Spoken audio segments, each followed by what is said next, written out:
Assalamualaikum warahmatullahi wabarakatuh. Banyak sekali pertanyaan jamaah, Ustadz kasih kami channel untuk kajian anak-anak muda. Di antara anak muda berasal dari Aceh, luar biasa, channelnya Maulizul Akbar Nak. Tonton, subscribe, like, share, komen. Assalamualaikum warahmatullahi wabarakatuh.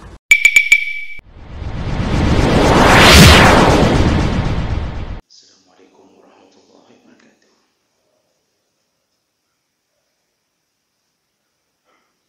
Innal hamdalillah nasta'inuhu wa nastaghfiruh wa na'udzu bihi min shururi anfusina wa min sayyiati a'malina.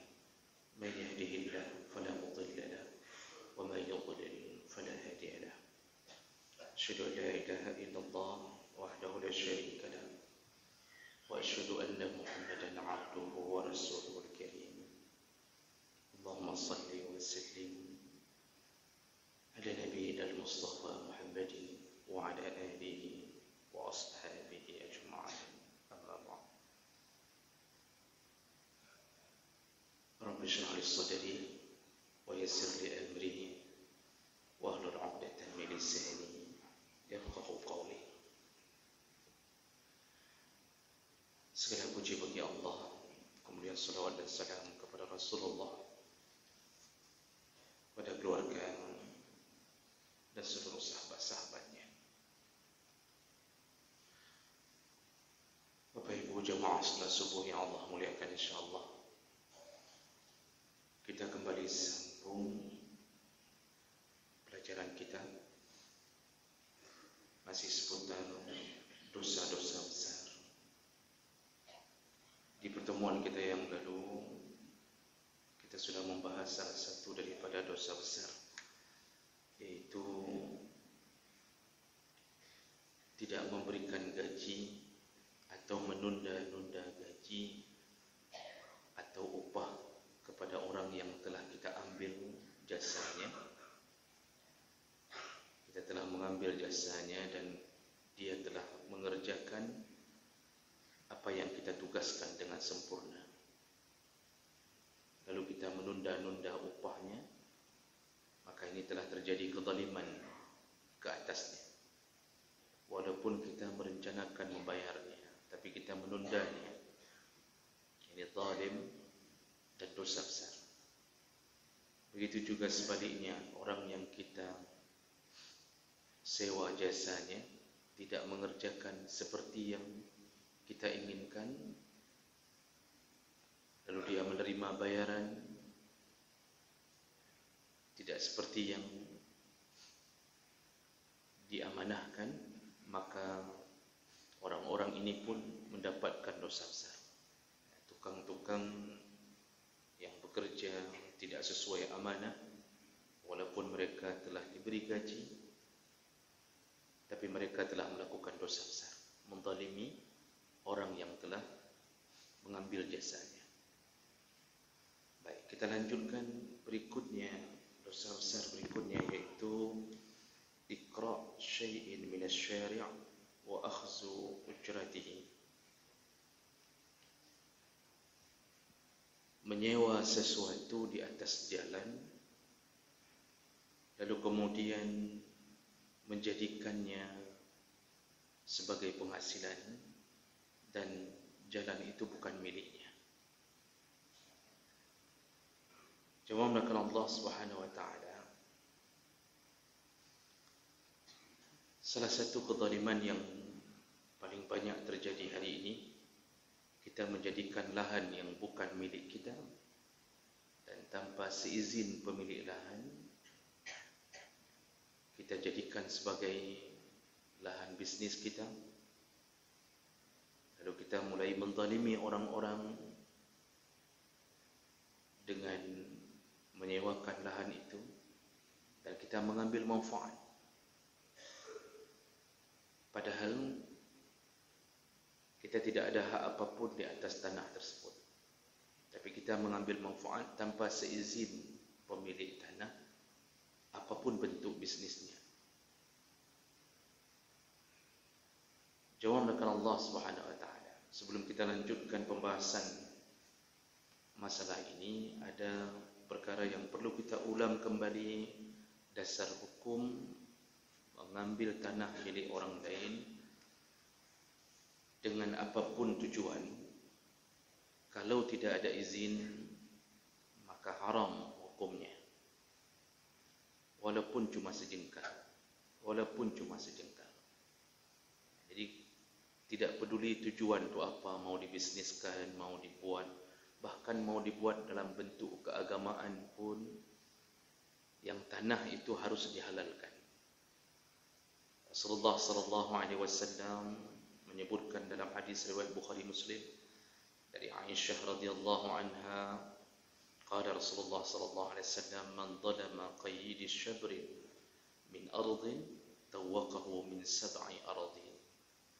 Barang siapa yang di dunia pernah mengambil sejengkal tanah milik orang lain,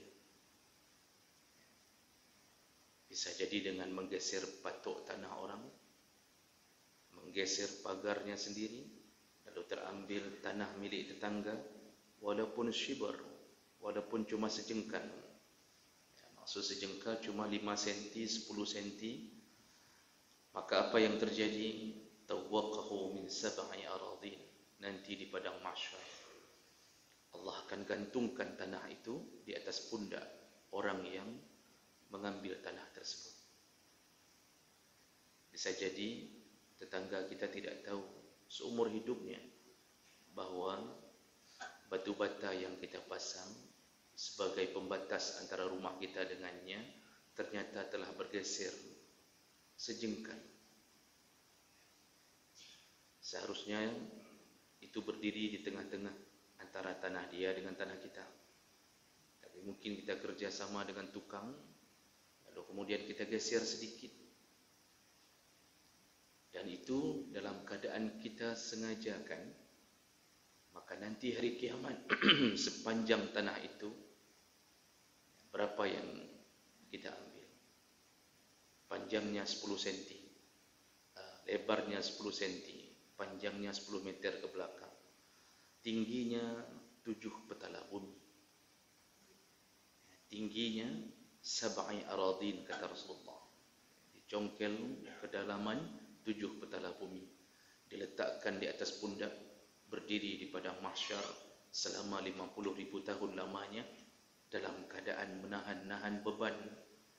Sekaligus Allah ingin tunjukkan inilah orang-orang yang dulu di dunia mengambil hak milik orang lain tanpa seizinnya. Jangan coba-coba melakukan ini. Hari ini memang hukum tidak berlaku, tapi hukuman Allah tetap berlaku. Maka ada salah satu hadis riwayat Muslim, Rasulullah pernah bertanya ke sahabat, apakah kalian tahu apa yang menjadi perselisihan antara 2 ekor kambing? Sahabat mengatakan, kami tidak tahu ya Rasulullah, mana mungkin kami tahu 2 ekor kambing berselisih. Lalu Rasulullah mengatakan, tapi Allah tahu, dan Allah akan selesaikan itu di pengadilannya di hari kiamat. Jadi kalau kambing bertanduk menanduk kambing yang tidak bertanduk terluka, maka hari kiamat yang tidak bertanduk ditumbuhkan tanduk oleh Allah, disuruh balas sampai sama lukanya, baru selesai pada diri binatang. Binatang yang tidak ada beban syariat, tidak pernah mengerti sunnah, tidak pernah mengerti tentang ayat-ayat Quran, mereka diadili segitunya.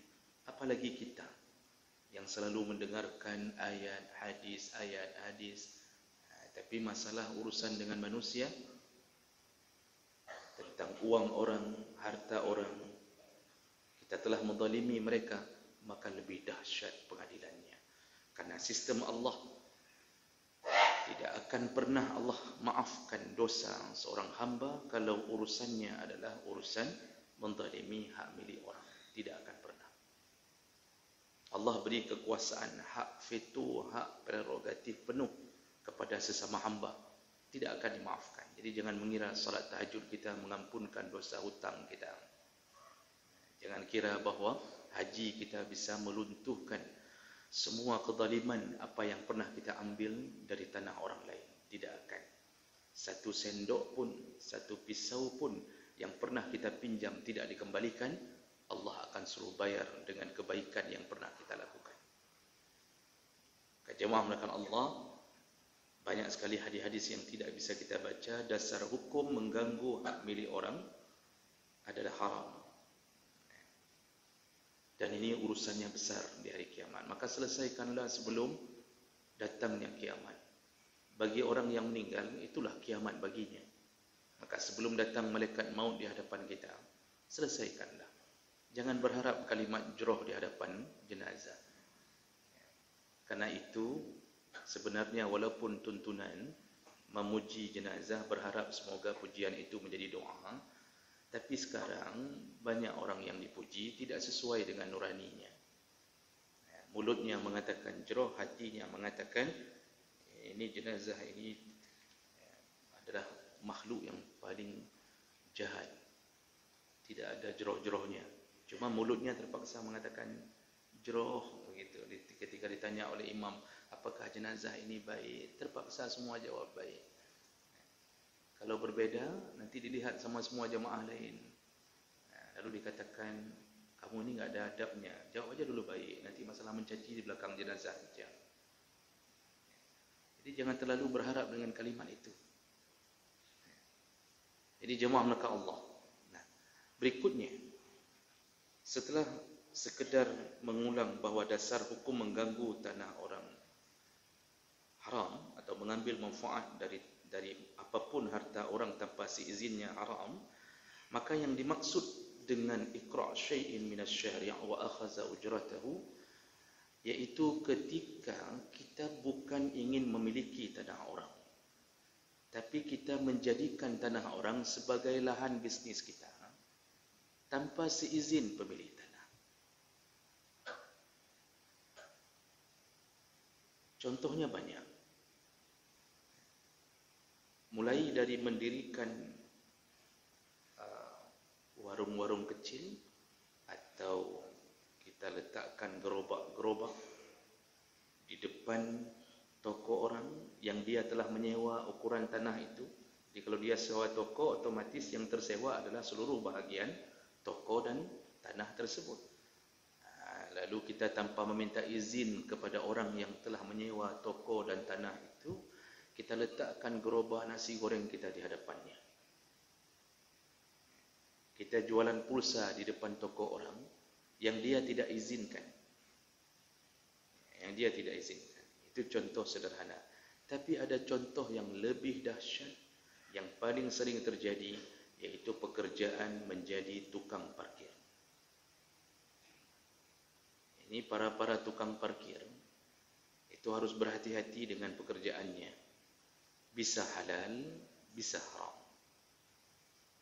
Mana tukang parkir yang insya Allah halal, dia dapatkan, dia bawa pulang ke anak istrinya, dan insya Allah mereka hidup di dalam keberkahan kalau mereka menyambung dengan ketaatan. Jadi sudah halal, tapi dia sambung dengan ketaatan, ada salatnya. Yaitu ketika dia mengambil upah atau dia mengambil uang atau menarik tagihan dari orang yang memarkir di atas tanah yang dia bekerja di atas izin pemilik tanah. Ini bisa model yang pertama, itu tanah pemerintah. Jadi berada di trotoar jalan, tanah pemerintah. Dan pemerintah yang mengeluarkan izin bahwa yang parkir sepanjang tanah ini dikenakan biaya tarif, kalau mobil 2.000, kalau motor 1.000. Lalu dia mencari orang untuk bekerja, diberikan gaji dengan perjanjian hasil parkir dibagi 2, 50 untuk pemerintah, 50 untuk yang menarik parkir. Dan ada tiket resmi, dipekerjakan resmi. Ini halal bagi tukang parkir, karena dia bekerja di atas izin yang punya tanah, yaitu pemerintah. Apapun apapun yang dia dapatkan selama dia tidak melakukan kecurangan berikutnya, maka halal. Tapi bisa saja berubah menjadi haram kembali ketika dia menarik bayaran melebihi daripada yang ditentukan. Allahu a'lam, saya tidak tahu apakah aturan dari pemerintah daerah telah berubah. Parkir motor selayaknya 500. Allah alam, saya tidak tahu telah berubah atau tidak. Hanya pemerintah yang tahu. Tapi kemudian berubah menjadi 1000 karena dianggap sudah menjadi kebiasaan umum, orang semuanya bayar 1000. Tukang parkir, ketika ada orang yang bayar 500, dia tidak terima, dia katakan 1000. Padahal dia tahu, contohnya ini, dia tahu bahwa sebenarnya memang haknya dibayar 500. Maka 500 lagi yang dia ambil itu menjadi haram untuknya. Dan apabila dia bawa pulang, dia kasih makan anak dan isterinya, mengalirlah darah yang haram. Allah cabut keberkahan dari hidup mereka. Memang terasa nikmat ketika membawa sesuatu yang haram ke rumah. Tapi ingat, resiko terlalu panjang. Kita bermimpi, berangan-angan anak kita berbakti ke kita, ternyata tidak. Kita berangan-angan semoga nanti dikumpulkan kembali di dalam surga, ternyata tidak. Bisa jadi anak kita di surga, tapi kita dalam neraka. Anak kita ternyata hafizul Quran, Allah tidak izinkan syafaatnya diberikan untuk orang tuanya. Jemaah melakukan Allah, maka tukang parkir pun bisa melakukan kecurangan pada sesuatu yang telah Allah halalkan. Jadi boleh dia bekerja. Jadi dia dianggap sebagai orang yang bekerja dengan pemerintah dengan ketentuan-ketentuan yang telah disepakati. Ini halal.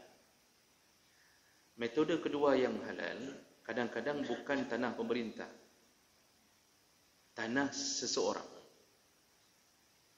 Apakah dia buat supermarket besar dan tanah itu telah dibelinya, lalu pemilik bangunan, pemilik tanah memohon kepada orang-orang tertentu, dia pekerjakan untuk mengatur parkiran dan diberikan izin oleh pemilik tanah, silakan ambil uang parkir, tapi syaratnya ambilnya sekian.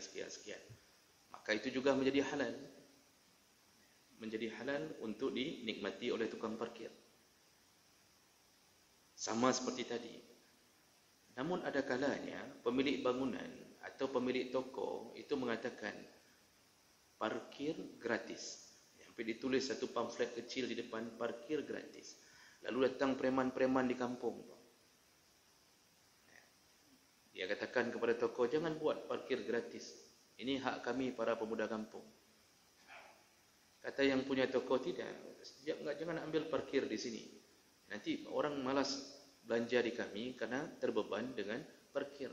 Belanja 1000, parkir 2000. Itu baru satu toko. Tapi preman-preman kampung maksa. Enggak boleh. Ini harus kami yang atur. Maka semua preman-preman kampung ini, dia telah melakukan kezaliman kepada pemilik tanah dan kepada orang-orang yang diambil parkirnya. Itu bukan tanah mereka. Apa hak mereka? Namun sayang karena hukum tidak bisa didirikan, maka terus berlanjut dosa ini. Tidak ada yang menahannya. Padahal begitu mudah. Secara logika kan begitu mudah menanganinya. Pemerintah tinggal kerjasama dengan aparat, selesai urusan. Dikeluarkan satu memo bahwa tindak semua pelanggaran yang memakan harta orang dengan cara parkir liar tadi. Kalau satu orang ditangkap, lalu dibeberkan hasil hukuman kepadanya, apakah dipenjarakan atau apa saja, insya Allah selesai. Masalahnya tidak bergerak. Jadi membiarkan kezaliman di tengah masyarakat. Maka jangan heran nantinya yang paling banyak masuk neraka adalah para pemimpin yang zalim, yang ketika Allah minta pertanggungjawaban mereka, mereka tidak bisa bertanggungjawab di atas pimpinan mereka. Karena Rasulullah telah mengatakan kullukum ra'in. Setiap kalian itu adalah pemimpin, dan pemimpin akan ditanya apa yang dia pimpin. Orang hari ini enggak mikir ke situ, Bapak Ibu Allah muliakan. Yang penting terpilih. Jadi asal sudah menjelang pemilu, yang penting terpilih. Jatahnya 5 tahun yang akan datang. Itu dalam 5 tahun itu tidak terfikir dosa. Yang terfikir adalah bagaimana caranya uang masuk sebanyak-banyaknya. Dosa enggak terfikirkan sama sekali. Maka jadilah akibatnya begini. Tapi kenapa Allah izinkan dia yang berkuasa? Tidak juga karena keinginan Allah semata untuk menzalimi kita, tapi juga bahagian daripada maksiat kita. Jadi Allah ingin menghukumi kita dengan maksiat kita, diizinkan pemimpin zalim untuk menjadi pimpinan kita. Maka beradulah kezaliman di atas kezaliman. Jemaah menekan Allah Subhanahu wa taala. Jadi tukang parkir itu kerjanya bisa halal dengan izin daripada pemilik tanah. Tapi yang banyak hari ini adalah tukang parkir yang haram. Ini parkir-parkir liar ini. Kadang-kadang tiket pun enggak dikasih. Jadi kalau tiket enggak dikasihkan, otomatis itu menjadi hak milik dia sempurna itu. Jadi buat parkir dimanapun dia suka. Suka-suka dia. Apapun tempat yang dia merasa diri bahwa dia adalah penduduk kampung, apalagi dengan slogan asolo, isi dalam, jeroan kalau bahasa kita. Asolo itu kan jeroan itu. Pemilik isi dalam, yang kita yang sudah tinggal 50 tahun di situ itu tidak dianggap asolo. Jadi ini preman-preman ini membuat parkir-parkir liar. Dia ambil suka-suka dia, dia tetapkan suka-suka dia. Oh, kalau tidak mau bayar berarti kita berhadapan dengan beberapa pemuda kampung. Dan itu menjadi sebuah hal yang malas untuk dilakukan oleh orang yang saleh. Cara berfikirnya orang-orang hari ini, alah 2000 pun kasih ajalah. Yang lebih sakit lagi, kadang-kadang kita tidak belanja, kita masuk ke ATM sebentar, ATM-nya error, hanya untuk melihat error, bayar 2000. Kan berita bangai katanya orang. Sudah bangai, kau bangai lagi. Buka pintu ATM, lihat, ditulis sedang out of service. Hanya untuk melihat itu saja, bayar 2000. Begitu keluar, sudah datang dia. Dia agam bangai itu, sudah datang dia. Enggak kita bayar, ribut. Dia langsung panggil kawannya, hai tembayu, apa ada poh. Mudah-mudahan begitu. Subhanallah. Pekerjaan-pekerjaan haram. Makanya coba lihat gaya-gaya orang yang makan haram, Pak. Itu tidak pernah mendekat ke Allah. Terus dibuat oleh Allah, terus menjauh sampai mati digilas sama truk. Ya, itu mati sampai ada yang digilas sama wak sakai. Motor giling yang menulis wak sakai, sampai mati nan. Salat tidak, semua tidak, anak hancur, enggak pernah kahwin, rambut gimbal, mandi pun enggak pernah, hidup tidur saja. Itu orang salat subuh dia sudah mulai tidur. Tidur bangun zuhur. Kadang-kadang hidupnya terus berputar begitu. Allah cabut nikmatnya hidup bagi dia. Allah cabut segala kedekatannya untuk Allah. Gara-gara makan haram tadi. Bayangkan perasaan kita, makanya kadang-kadang kita tidak mau lagi tarik di ATM. Ada isteri kadang-kadang juga belanja sebentar di depan toko orang, padahal situ enggak ada wajib parkir, sudah datang diambil parkir. Berhenti lagi untuk beli gula sedikit, parkir lagi. Berhenti lagi untuk beli garam, parkir lagi. Belanja yang seharusnya cuma 50.000 meledak menjadi 70.000. 20 kali tempat parkir, 20 ke kena. Sudah cukup doa orang yang terzalimi untuk memasukkan mereka ke dalam siksaan Allah SWT. Maka kalau ada di antara bapa yang menjadi tukang parkir, carilah yang halal. Lakukanlah yang baik. Kadang-kadang ada tukang parkir, memang hanya ingin menunggu untuk mengambil uang. Masih untung ada tukang parkir 1-2 yang saleh.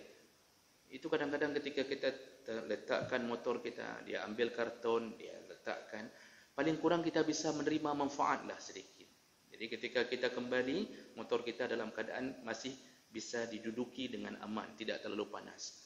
Kadang-kadang dia jaga, dia standby di situ. Itu masih lumayan. Tapi Masya Allah ada yang tukang parkir tidak pun tahu di mana motor pemiliknya. Dia pun enggak lihat. Tiba-tiba pas bayar sudah ada dia. Bolehkah kita melarikan diri? Kita pura-pura geser. Langsung kita tancap gas. Tukang parkir itu dia priam dari jauh, kita berubah menjadi claw priam di saat itu. Bolehkah kita melarikan diri? Boleh. Boleh. Dalam keadaan terdalimi seperti itu boleh.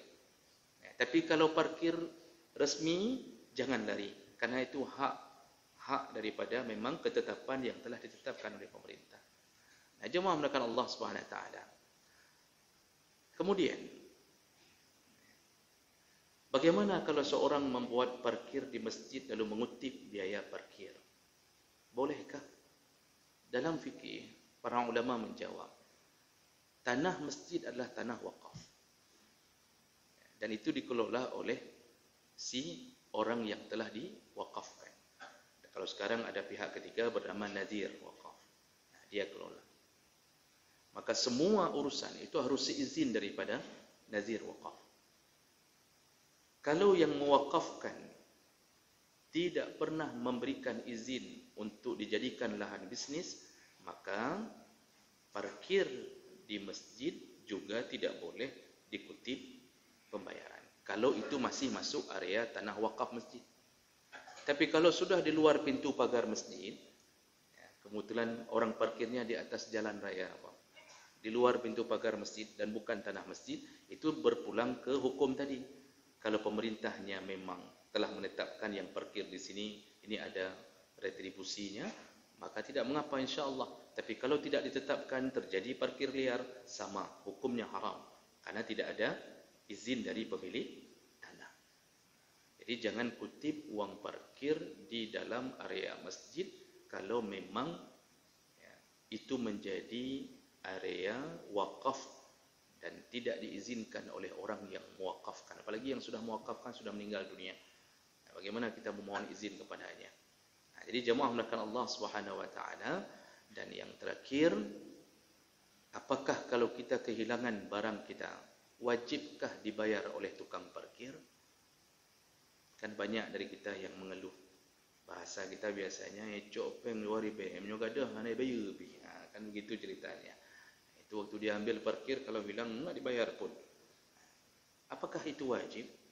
Kalau kita baca ke fikih tentang urusan ini, masalah parkir termasuk dalam bab wadi'ah, yaitu antara si penitip dan yang menerima titipan.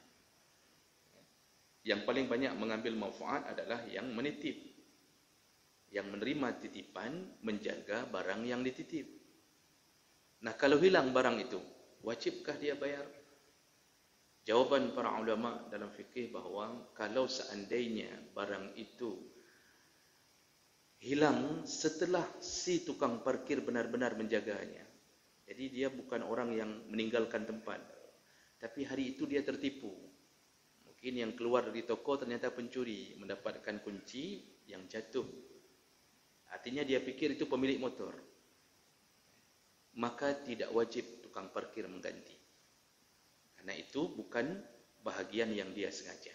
Tapi ketika dia meninggalkan barang titipan yang telah dititipkan kepadanya, di parkir asal-asalan, dia pergi, motor kita tercampak di situ. Kalau hilang, maka tukang parkir itu wajib bayar. Karena kalau tidak mau bayar, jangan terima titipan itu. Tapi dia sendiri terima. Kenapa? Karena berharap 2.000 tadi. Jadi jemaah melakukan Allah Subhanahu Wa Taala, berhati-hatilah memanfaatkan tanah orang tanpa izinnya, lalu kita berbisnis di atas tanah orang tersebut. Hukumnya haram dan itu termasuk golongan memakan harta sesama dengan cara yang batil. Mudah-mudahan bermanfaat. Subhanakallahumma bihamdik, asyhadu an la ilaha illa anta, astaghfiruka wa atubu ilaik. Wassalamualaikum warahmatullahi